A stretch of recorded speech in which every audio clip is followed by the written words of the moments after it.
नमस्कार दोस्तों, जय जोहार। मैं कौशल तिवारी और बिहनिया संझा में आपका स्वागत है। जिन्होंने जीवन भर झूठ और अफवाह की राजनीति की, वे इन दिनों हरिश्चंद्र बने हुए हैं और तमाम विपक्षी लोग झूठ, भ्रष्टाचारी, अपराधी।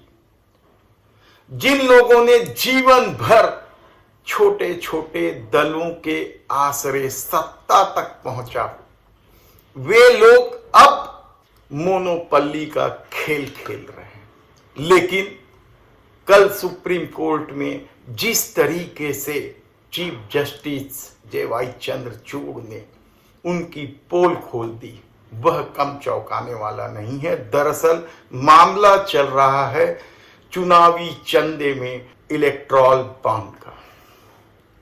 इस पूरे मामले में जिस तरीके से एक एक तार खुरते जा रहे हैं, परत दर परत केंद्र सरकार यानी मोदी सत्ता का सच सामने आ रहा है, वह कम चौंकाने वाला और हैरान कर देने वाला नहीं है। दरअसल चुनावी बॉन्ड का खेल ही मनी लॉन्ड्रिंग और काले धन को खपाने से जुड़ा हुआ, और यह बात स्पष्ट रूप से सामने आ गया जब सॉलिसिटर जनरल यानी केंद्र सरकार के वकील कहते हैं कि आम लोगों को यह अधिकार नहीं है कि चंदा कहां से आए वे जान सके। वे इस बात से भी मुकर गए कि सत्ता को तो पता होता है कि चंदा कौन देता है, लेकिन विपक्ष के लोगों को पता नहीं होता। यानी कितना बड़ा खेल था, घालमेल चल रहा है, किस तरीके से सब कुछ छुपाकर काले धन की खपत की जा रही। जब चीफ जस्टिस ने कहा कि क्यों नहीं इलेक्टोरल बॉन्ड में मिलने वाले पैसे राजनीतिक दलों के हैसियत के हिसाब से बांट दिया जाए, चुनाव आयोग को पैसा दे दिया जाए, तो बोलती बंद हो गई। और यहीं से उस समानता का दुरुपयोग का खेल सामने आ गया जो केंद्र सरकार करते रही है।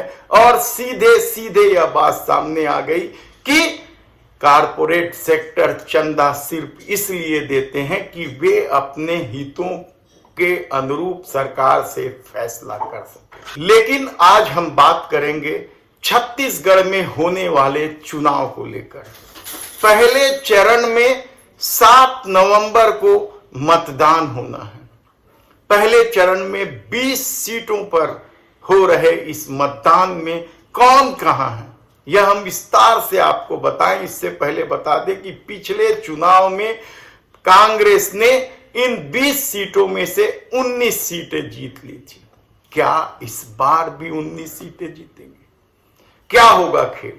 बस्तर से जब छत्तीसगढ़ की सत्ता निकलती है तो क्या हाल है बस्तर के उन 12 सीटों में? किस तरीके का खेल चल रहा है छत्तीसगढ़ की राजनीति में? दरअसल बस्तर के 12 सीटों में से 11 सीटें रिजर्व सीट हैं।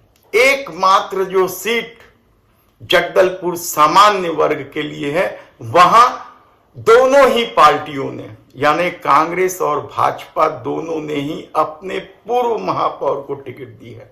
कांग्रेस ने पूर्व विधायक रेखचंद जैन की टिकट काटकर इस बार जतिन जायसवाल को टिकट दी है। भारतीय जनता पार्टी ने किरण देव को टिकट दी। लेकिन क्या इन दोनों में से किसी के लिए भी यह सीट आसान है? बिल्कुल नहीं है, क्योंकि यहां से जोगी कांग्रेस के दमदार नेता नवनीत चांद मैदान पर है और कहा जा रहा है कि उनकी वजह से चुनाव त्रिकोणीय संघर्ष में तब्दील हो गया है। तो क्या जोगी कांग्रेस के नवनीत चांद यह चुनाव जीत जाएंगे? कहना कठिन है, क्योंकि यह तीनों प्रत्याशी न केवल दमदार हैं बल्कि सालों से जनता के लोगों से जुड़े हुए हैं। ऐसे में यह सीट पूरी तरीके से फंसी हुई है।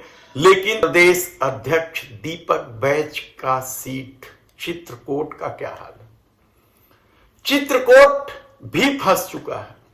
यहां भारतीय जनता पार्टी ने विनायक गोयल को टिकट दी है। नया चेहरा है, बिल्कुल फ्रेश। लेकिन यहां भी जोगी कांग्रेस ने भरत कश्यप को उतार दिया है। दमदार युवा नेता हैं, सालों से वे लोगों के बीच जाकर काम कर रहे हैं और कहा जा रहा है कि भरत कश्यप चुनाव जीत जाए तो कोई अचरज की बात नहीं होगी। यानी बस्तर के 12 सीटों में से 4 सीटें ऐसी हैं जहां जोगी कांग्रेस चुनाव जीत सकती है। वहीं एक सीट ऐसी है जहां सर्व आदिवासी समाज चुनाव जीत सकती है, तो एक सीट अंतागढ़ की कांग्रेस से बागी होकर लड़ रहे अनूप नाग ने इसे रोचक बना दिया है।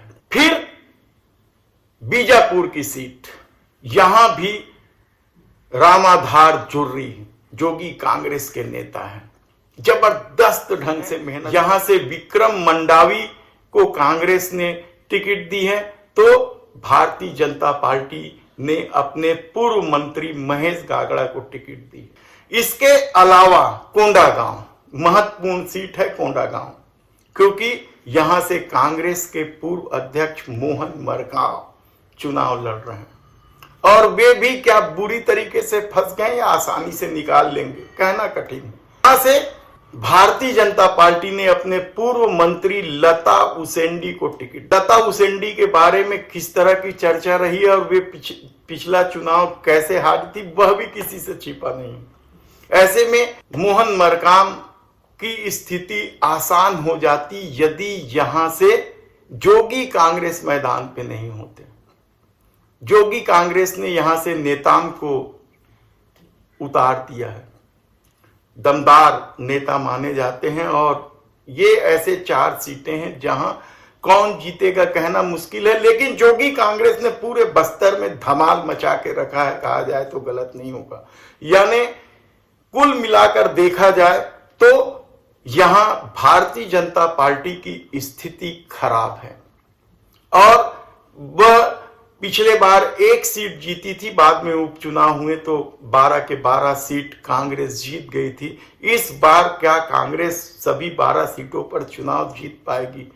लगातार देश के प्रधानमंत्री नरेंद्र मोदी, गृह मंत्री अमित शाह सहित भारतीय जनता पार्टी के दिग्गज स्टार प्रचारक बस्तर में डेरा डाले हुए हैं या लगातार चुनाव प्रचार कर रहे हैं, इसलिए लड़ाई संघर्ष में है। फिर भी यह कहा जा रहा है कि तमाम परिस्थितियों को देखते हुए यह स्पष्ट है कि कांग्रेस यहां बढ़त बनाएगी, कांग्रेस की भी लॉटरी खुल सकती है और भारतीय जनता पार्टी अभी भी मुश्किल में है।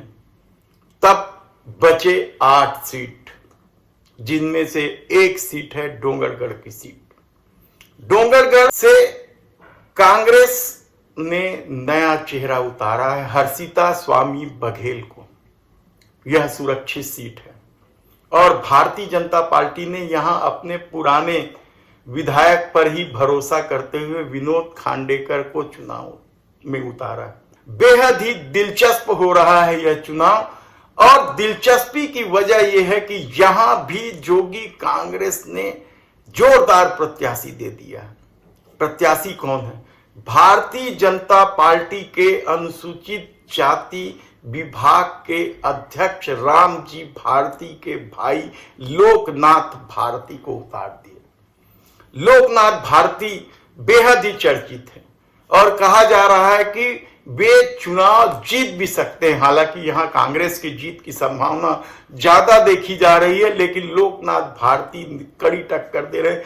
ऐसे में जब पिछले बार जोगी कांग्रेस 2 दर्जन सीटों में दूसरे नंबर पर थी, तो क्या इस चुनाव में भी भारतीय जनता पार्टी पीछे खिसक जाएगी?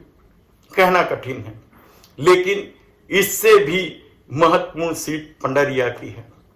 पंडरिया में कांग्रेस ने नए चेहरे नीलकांत चंद्रवंशी को उतारा है, तो यहां से पूर्व मुख्यमंत्री डॉक्टर रमन सिंह की भांजी भावना बोहरा चुनाव लड़ रही है। भावना बोहरा बेहद ही सक्रिय हैं, लेकिन यहां भी जोगी कांग्रेस ने कांग्रेस और भाजपा दोनों का खेल बिगाड़ दिया है और चंद्रवंशी को टिकट दी। रवि चंद्रवंशी बेहद लोकप्रिय माने जाते हैं, तो क्या यह सीट भी फंस गई है, यकीनन यह सीट भी बुरी तरीके से फंस गई।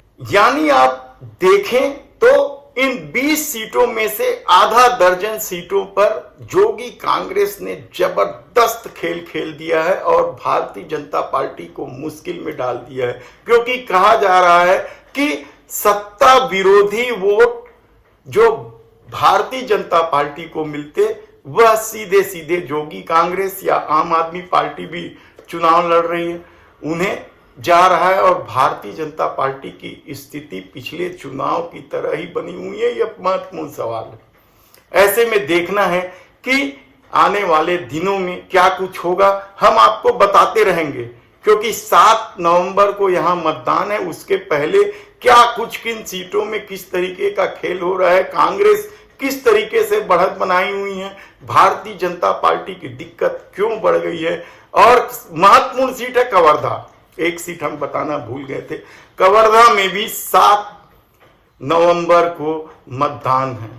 यह सीट भारतीय जनता पार्टी ने एक प्रयोगशाला बना दिया है हिंदुत्व का, और हिंदुत्व के आश्रय ही यहां से जो झंडा विवाद के आरोपी रहे विजय शर्मा उन्हें टिकट दी गई है, और उनका मुकाबला यहां कांग्रेस के दमदार माने जाने वाले नेता मंत्री मोहम्मद अकबर से है। मोहम्मद अकबर के बारे में कहा जाता है कि वह साल भर 24 घंटे राजनीति करते हैं और लगातार लोगों के संपर्क में ही नहीं रहते बल्कि उनके सुख दुख के भागीदार भी होते हैं। हालांकि कहा जा रहा है कि उनकी स्थिति इस बार खराब है, लेकिन जमीनी हकीकत हम आपको विस्तार से और बताएंगे। लेकिन जो प्रारंभिक रुझान मिले हैं उसमें मोहम्मद अकबर का ग्रामीण क्षेत्रों में जबरदस्त प्रभाव है। यानी कवर्धा शहर में 25-30 हजार वोटों में उन्हें कितना वोट मिलेगा या ध्रुवीकरण हो पाएगा नहीं हो पाएगा कहना कठिन है, लेकिन ग्रामीण क्षेत्रों में विजय शर्मा की स्थिति खराब है। तो क्या मोहम्मद अकबर यहां आसानी से जीत जाएंगे, हम आपको बताएंगे। धन्यवाद।